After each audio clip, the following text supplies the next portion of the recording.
Hello sir, నమస్తే. నమస్తే అండి. సార్, ఎన్టీఆర్ ట్రస్ట్ నుంచి మ్యూజికల్ ఈవెంట్ కండక్ట్ చేశారు కదా, దాని గురించి మనం ముందు కూడా ఒక వీడియోలో మాట్లాడాము.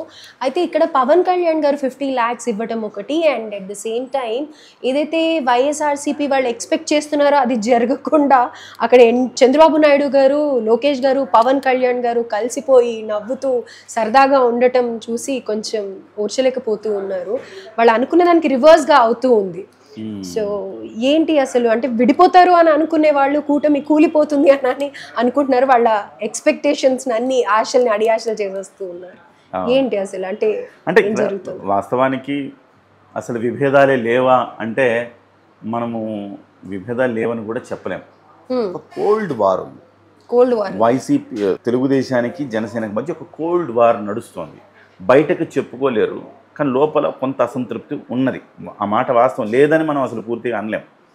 ఎందుకు అంటే సహజం, అది ఏ రెండు పక్షాలు కలిసినా కానీ సహజంగానే ఉంటుంది కదా. అది ప్రభుత్వంలో మనం గతంలో కూడా చాలా చూస్తే ప్రభుత్వంలో రెండు బలమైన పక్షాలు అయినప్పుడు ఒకళ్ళ పట్ల ఒకళ్ళకి కొంత అసంతృప్తి కూడా ఉండడం అనేది సహజం. అది అలాంటి పరిణామాల్లో ఈ మధ్య కాలంలో పవన్ కళ్యాణ్ గారు కాస్త దూకుడుగా వ్యవహరించడం, అనిత విషయంలో, హోంమంత్రి విషయంలో ఆయన చేసిన వ్యాఖ్యలు కావచ్చు, టీటీడీ విషయంలో ఆయన చేసిన వ్యాఖ్యలు కావచ్చు, క్షమాపణ చెప్పాలని ఆయన అడిగిన తీరు కావచ్చు, ఇవన్నీ కొంత తెలుగుదేశం పార్టీలో అసంతృప్తికి దారితీసాయని చెప్పాలి.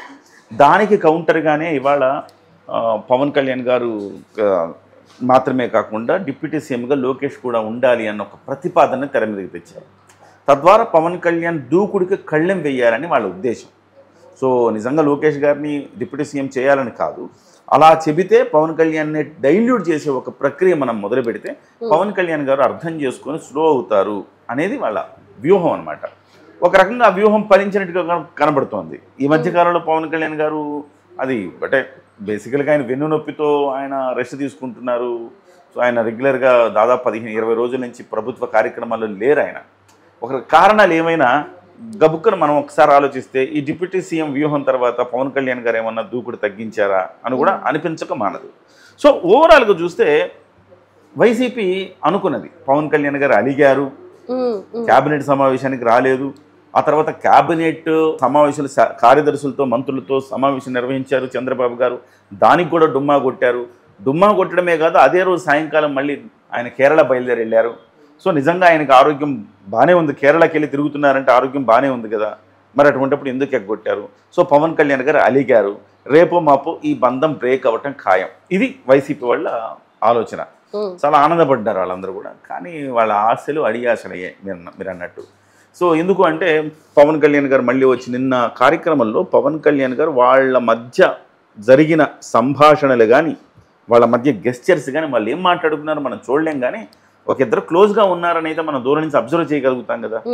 పవన్ కళ్యాణ్, చంద్రబాబు నాయుడు ఎడముఖం పెడముఖంగా ఉన్నారా, లేకపోతే కలిసి సరదాగా ఉన్నారా, ఇద్దరు చాలా మంచిగా ఒక జట్టుగా ఉన్నారని అయితే మనం చెప్పగలుగుతాం కదా దూరం నుంచి కూడా.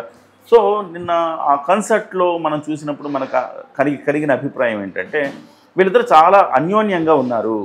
సో పవన్ కళ్యాణ్ గారి పట్ల చంద్రబాబు నాయుడు గారు, చంద్రబాబు నాయుడు గారి పట్ల పవన్ కళ్యాణ్ గారు చాలా చాలా ఒక విధేయతతో లేకపోతే ఒక ప్రేమతో అభిమానంతో ఉన్నారని తెలుస్తోంది. అలాగే లోకేష్, బాలకృష్ణ కూడా వాళ్ళు ఒకళ్ళ గురించి ఒకళ్ళు స్టేజ్ మీద మాట్లాడిన మాటలు కూడా అలాగే ఉన్నాయి. ముఖ్యంగా పవన్ కళ్యాణ్ గారు 50 లక్షల రూపాయల విరాళం ఎన్టీఆర్ ట్రస్ట్కి ప్రకటించడం కూడా ఒక రకంగా చాలా హైప్ తెచ్చింది కార్యక్రమానికి అని చెప్పాలి. సో ఇవన్నీ ఒకసారి చూస్తే నిజంగానే వైసీపీ ఆశలు అడియాశలే అయ్యాయి అని మనం భావించాలి. సో ఆ రకమైన ఒక కెమిస్ట్రీ అంటారు కదా, ఆ కెమిస్ట్రీ వాళ్ళ నలుగురు మధ్య కనపడింది. సో చంద్రబాబు నాయుడు గారు, లోకేష్ గారు అంటే తండ్రి కొడుకులు, ఈయన బాలకృష్ణ గారు వాళ్ళ వియ్యంకుడు, స్వయాన బావమరిది చంద్రబాబుకి. వాళ్ళు ఎప్పుడు ఒక కుటుంబంలా ఉంటారు. ఆ కుటుంబంలో సభ్యుడిగా పవన్ కళ్యాణ్ మారిపోయారు. పైగా భువనేశ్వర్ గారు పవన్ కళ్యాణ్ పట్ల చూపిస్తున్న ప్రేమ, ఈ మధ్య కాలంలో ఆమె పవన్ కళ్యాణ్ పట్ల మాట్లాడిన మాటలు కూడా చాలా వైరల్ అయినాయి. ఒక కార్యక్రమంలో మాట్లాడిన మాటలు, ఒక సోదరుడిలాగా నాకు అండగా నిలబడ్డాడు పవన్ కళ్యాణ్, నా జీవితం మొత్తం మర్చిపోలేనని చెప్పింది ఆవిడ. సో ఇవన్నీ ఒక్కసారి మనం చూస్తే ఈ బంధం ఇప్పట్లో వీడిపోయేది కాదు అని మనకు అర్థమవుతుంది. ఏది లోకేష్ బాలకృష్ణ ఇంట్రడ్యూస్ చేసే విషయంలో చంద్రబాబు నాయుడు గారు నా మిత్రుడు అని చెప్పి ఇలా ఇంట్రడ్యూస్ చేస్తున్నప్పుడు కూడా 2 విజువల్స్ పవన్ కళ్యాణ్ గారిని ఫ్రేమ్లో ఇంకా చంద్రబాబు నాయుడు గారిని చూపించినప్పుడు ఆ క్లోజ్నెస్ తెలుస్తుంది. సో పవన్ కళ్యాణ్ గారు ఆల్రెడీ అన్నట్టు పవన్ కళ్యాణ్ గారు చాలా దూరదృష్టితో ఆలోచిస్తారండి. ఈ పొత్తు 10 ఏళ్ల పాటు కావాలి అనుకున్నారు, అంటే ఆయన కావాలని కోరుకుంటున్నారు. విడిపోదామని తెలుగుదేశం పార్టీ అనుకున్నా కానీ ఇదంత త్వరగా ఏదైతే కాదు. ఎందుకంటే పవన్ కళ్యాణ్ గారు అంత హంబుల్గా ఉన్నారు. తెలుగుదేశం పార్టీ కూడా విడిపోవాలనే ఉండదు. విడిపోతే ఇవాళ ఎవరికి నష్టం అవుతుంది? తెలుగుదేశం పార్టీకి నష్టం అవుతుంది. విడిపోవాలని ఎప్పుడైతే ప్రయత్నం చేసి కావాలని పొమ్మనకుండానే పొగబెట్టింది అనుకోండి పవన్ కళ్యాణ్ గారికి, అది ఖచ్చితంగా తెలుగుదేశం పార్టీకి మైనస్ అవుతుంది. ఆ విషయం తెలుసు చంద్రబాబు నాయుడుకి కూడా. సో అందుకోసం ఆయన అంత తేలిగ్గా పవన్ కళ్యాణ్ గారిని బయటికి పంపించే వ్యూహంలో ఆయన ఉండడు. కాకపోతే కొంచెం చిన్న చిన్న పొరపచ్చాలు ఉంటాయి. ఏ కుటుంబంలో అయినా ఉంటాయి కదా. భార్య భర్తకే పడదు, మామూలు భార్య భర్తకే పడదు. వ్యాపారంలో 2 పార్ట్నర్స్ ఉంటే చిన్న చిన్న ఇష్యూస్ వస్తూ ఉంటాయి. అట్లానే ప్రభుత్వంలో కూడా 2 భాగస్వామి పక్షాల మధ్య ఇష్యూస్ రావడం అనేది సహజమే. పైగా పవన్ కళ్యాణ్ లాంటి దూకుడైన నాయకుడు.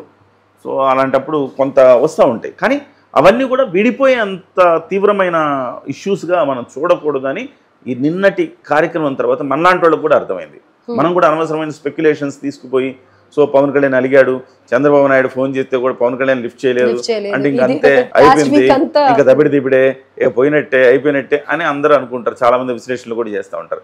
తొందరపాటు విశ్లేషణలని మనం అనుకోవచ్చు. పవన్ కళ్యాణ్ గారు చెప్పినట్టుగా ఆయన స్థితప్రజ్ఞతో ఉన్నాడు. రాబోయే 10 ఏళ్ల పాటు ఈ ప్రభుత్వం ఉంటుందన్న స్థితప్రజ్ఞతో ఆయన ఉన్నాడు. అదే స్థితప్రజ్ఞత చంద్రబాబు నాయుడు గారు కూడా ఉంటుందని నేను అనుకుంటున్నా. కాబట్టి ఖచ్చితంగా 10 ఏళ్ల పాటు ఉంటుందో లేదో తెలియదు కానీ